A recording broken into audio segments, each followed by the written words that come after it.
April 2023, St. Petersburg, Russia.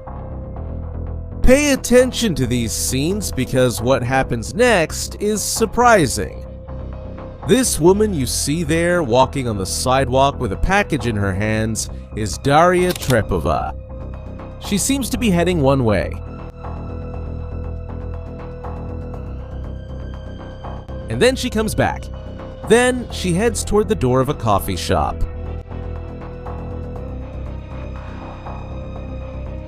Inside, there are several people gathered, and among them is Vladlen Tatarsky. Vladlen is a friend of the Kremlin, with millions of followers on the internet. He is considered untouchable. He is there with the microphone in his hand speaking to these people when Daria approaches and leaves a package for him. It's a gift. Daria tries to leave, but Vladlen asks her to stay. The woman then sits further ahead, close to him. When he opens the package, Vladlen is surprised, a golden statuette with his face on it. He is speechless as he stares at the gift. But what Tatarsky doesn't know is that the statuette he just received is hollow. Seconds later, a loud bang shakes everything and the lights go out. The explosion kills Tatarsky instantly, right in front of the audience. He was the target of an operation planned on the other side of the border. Piece by piece, Ukraine's Secret Service put this plan together and executed it masterfully. This is the same Secret Service that 9 years earlier had been invaded, looted, and humiliated by Russia, unable to react. But here's what almost no one noticed. At that moment, the tables had just turned in the espionage game Russia had dominated for 70 years. And today, 3 years later, it's the Kremlin that doesn't know who's on the inside. In this video, you'll see how that happened, and why Russia still hasn't found an answer to this. To understand the magnitude of this turnaround, you need to see the starting point. Because in 2014, Ukraine's intelligence wasn't just weak. It was compromised from within. April 2014. Russia had just annexed Crimea and eastern Ukraine was on fire. In the city of Luhansk, a crowd moves on the regional headquarters of the Ukrainian Security Service, the SBU. And what happens inside is hard to explain as simple incompetence. The agents, including men from the elite Alpha unit, are ordered to hand over even their pistols. The weapons depot was protected by fake mines. A garrison of 12,000 soldiers nearby doesn't send a single reinforcement. And the detainees from the previous night are released straight into the crowd, where they help lead the attack. When it's all over, the entire arsenal is gone. Rifles, grenades, explosives. Enough to arm the insurrection that would set Donbass on fire.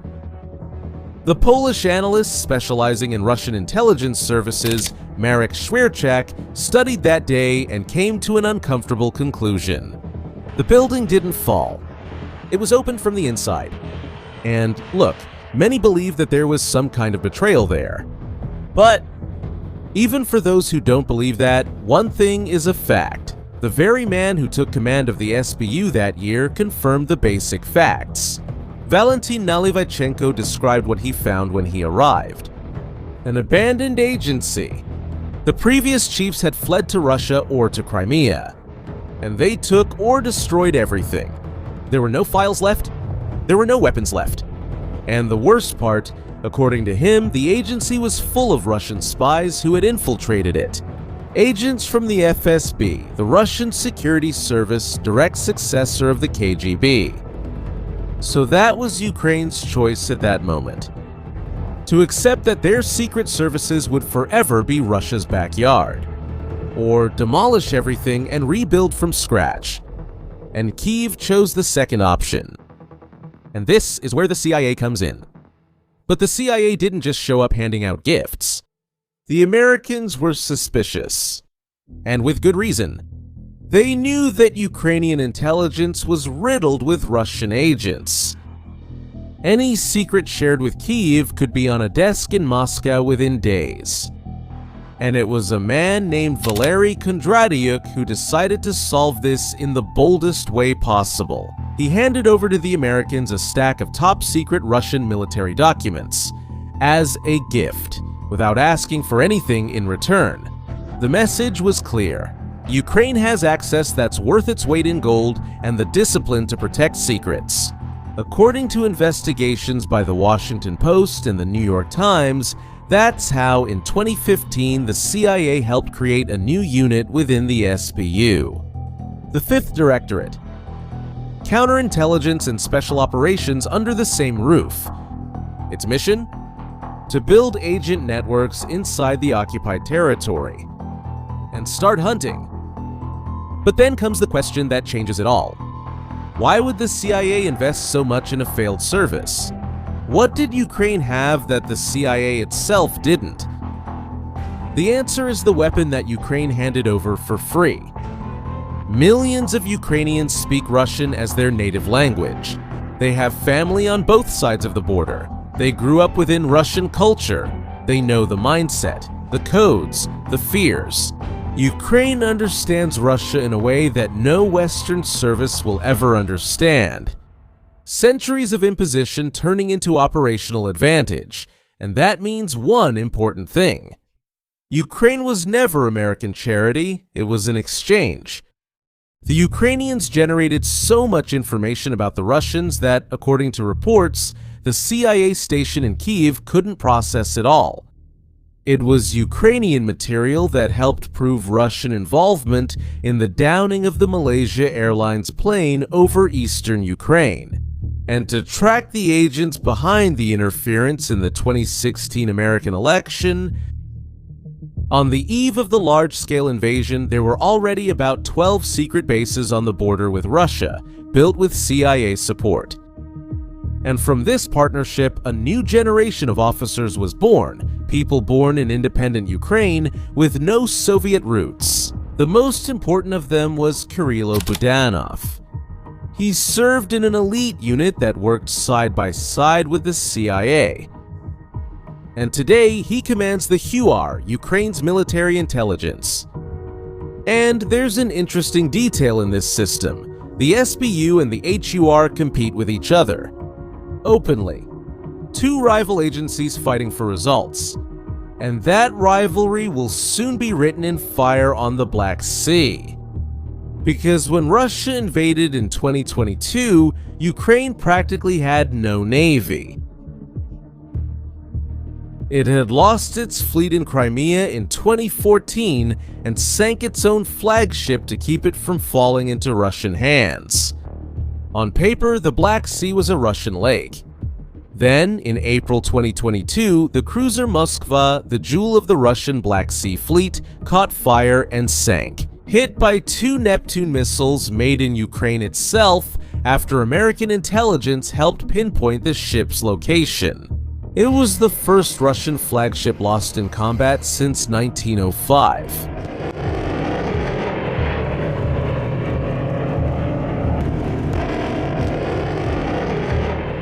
And the sinking forced the fleet to retreat. But that created a new problem.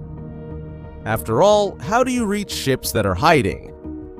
And the Ukrainian response changed naval warfare forever. They started using the dreaded sea drones. The SBU created the Sea Baby, initially assembled with jet ski parts and off-the-shelf electronics. The HUR created the Magura in a competing effort. Small, low, fast boats, almost invisible on radar. And loaded with explosives. And what did these machines do? The Russian crew themselves can tell it better than I can. They're hitting something near us. There is a recording made from inside the patrol ship Sergei Kotov. In the pre-dawn hours, when the drones arrived, you hear the sailors screaming in the dark.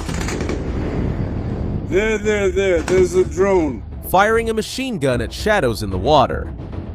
One of them yells that there's a second drone. Another drone. and another one shouts that they need to get out of there. There was no time to react. Magura's own cameras show the other side of the same scene, 5 drones gliding over the water, target locked, impact after impact, until the ship sinks. A $65 million ship, destroyed by drones that cost a fraction of that. And Kotov wasn't alone.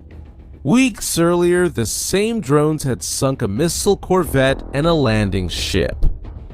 According to Western estimates, at the beginning of 2024, Ukraine had already sunk or put out of action a third of the Russian Black Sea Fleet, and pushed the rest away from Crimea, hidden in the port of Novorossiysk, a country without a navy. It drove off an entire fleet. And if you're enjoying seeing how far this story goes, subscribe to the channel. This is only the beginning. The drones kept evolving. At the turn of 2024 to 2025, a Magura did something that had never happened in history. Armed with air-to-air missiles, it locked onto a Russian Mi-8 helicopter near Crimea and shot it down.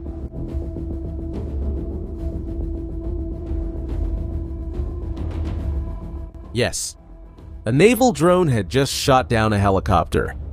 Then, with American Sidewinder missiles, the same family of drones started shooting down Su-30 fighter jets.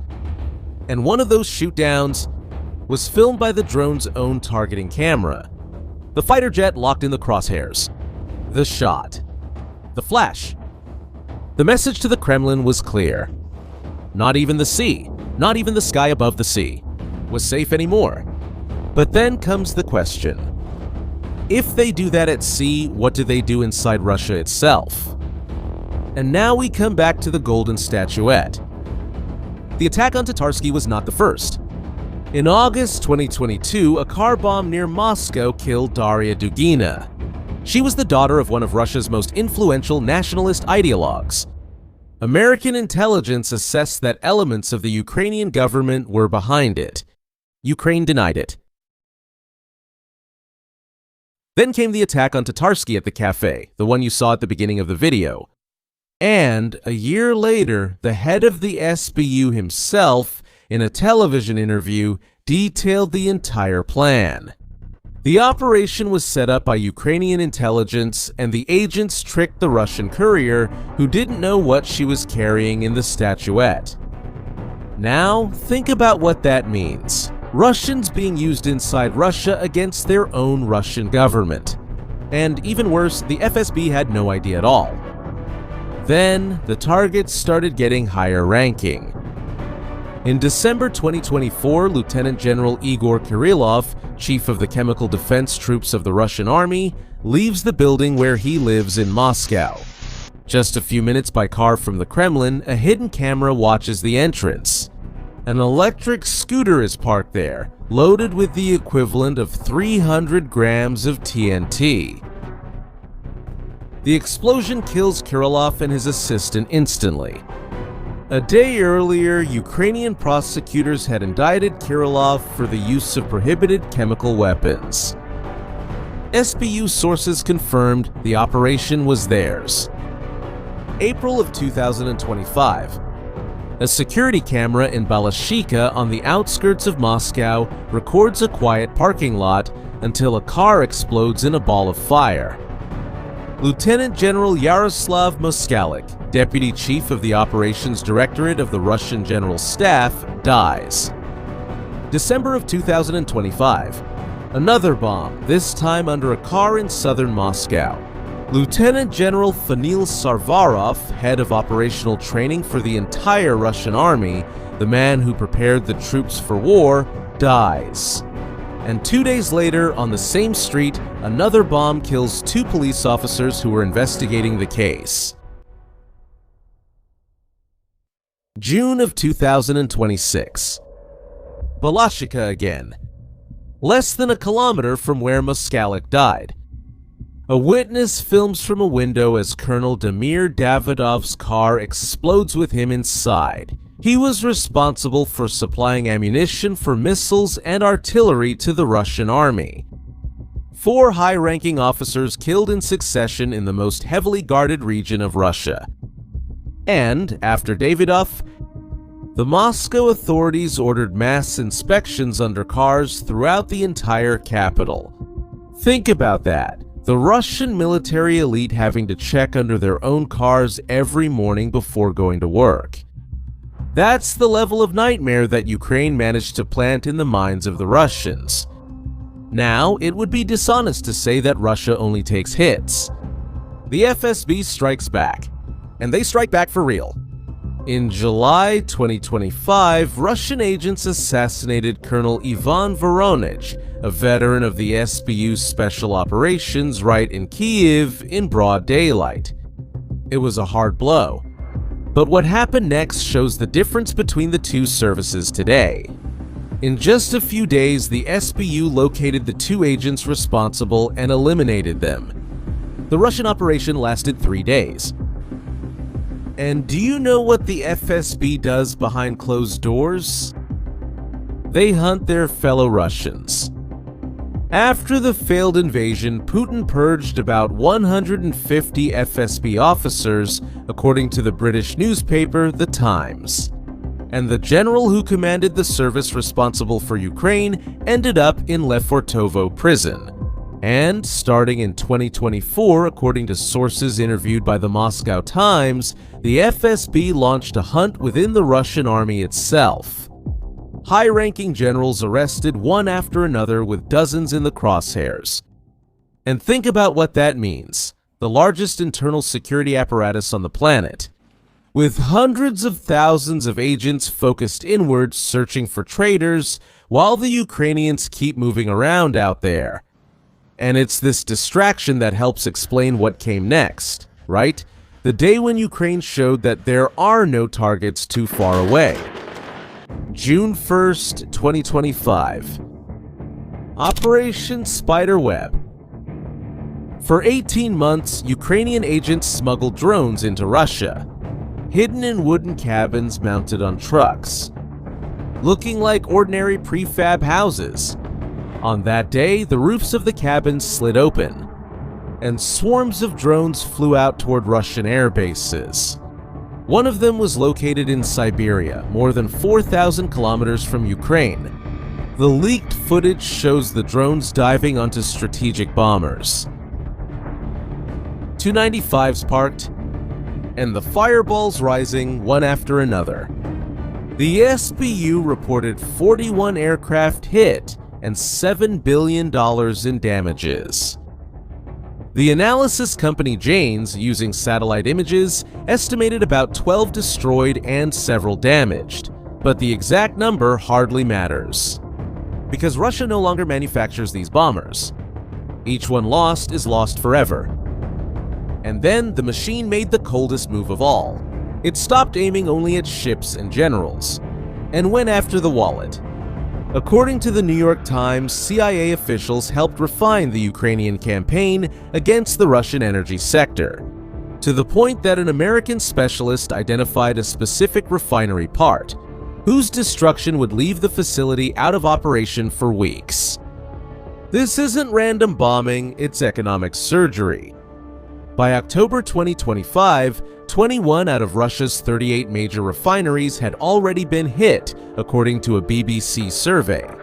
In June 2026 alone, 11 refineries were attacked in a single month, including one that supplies almost half of Moscow's gasoline.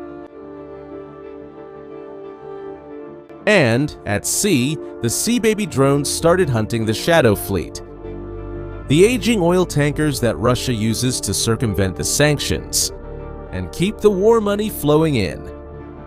There's an image released by the SBU itself of a Sea Baby crossing the sea at dawn, until it hits the hull of one of those oil tankers dead on. And in July of 2026, the drone forces of Ukraine announced they had hit 48 Russian vessels in just 5 days. Scenes that the Kremlin would prefer to hide. The result of all this is out on the street in front of any camera, one of the largest oil producers in the world. Rationing gasoline, hours-long lines at gas stations, even in Moscow, empty pumps, rationing in more than half of Russia's regions. In occupied Crimea, the limit reached 20 liters per car. The president of Finland estimated that Russia's capacity to produce and export oil has dropped by 40%. The war that the Kremlin swore would happen far away, on foreign soil, has entered the gas tank of every Russian. And if you want the final proof that this alliance between the CIA and Ukraine is here to stay, it came from where no one expected. From Washington. Remember back at the end of February 2025, when Trump and Zelensky had that public clash in the Oval Office. You're playing with the lives of millions of people. You're playing with World War III. And what you're doing is very disrespectful to this country. Days later, the United States suspended intelligence sharing with Kyiv. It seemed like the end of the partnership, but it only lasted a week. On March 11th, everything went back to normal. Because there's only one reality. The CIA needs Ukrainian eyes inside Russia just as much as Ukraine needs American support. Now, come back with me to that cafe in St. Petersburg. When the statuette exploded, Russia treated the case as an isolated incident. 3 years later, the full picture emerged. Generals killed on their way to work, bombers in flames in Siberia, half the country rationing gasoline, and an FSB under so much pressure that it started arresting its own generals. The 70-year myth of Russian espionage, the idea that Russia sees everything and reaches everyone, was dismantled by the country it most underestimated, using the language, culture, and familiarity that Russia itself imposed on Ukraine for centuries. The truth is that those who know you very closely are the ones who can hurt you the most. And this story isn't over. The networks are still inside. The refineries keep burning week after week, and every new name that explodes in Moscow is a chapter we'll cover here on the channel. So subscribe to keep up with what's coming next. Now, I want to know your opinion. Of everything you've seen here, what surprised you the most? Write it down below in the comments. Thank you for watching. See you in the next video.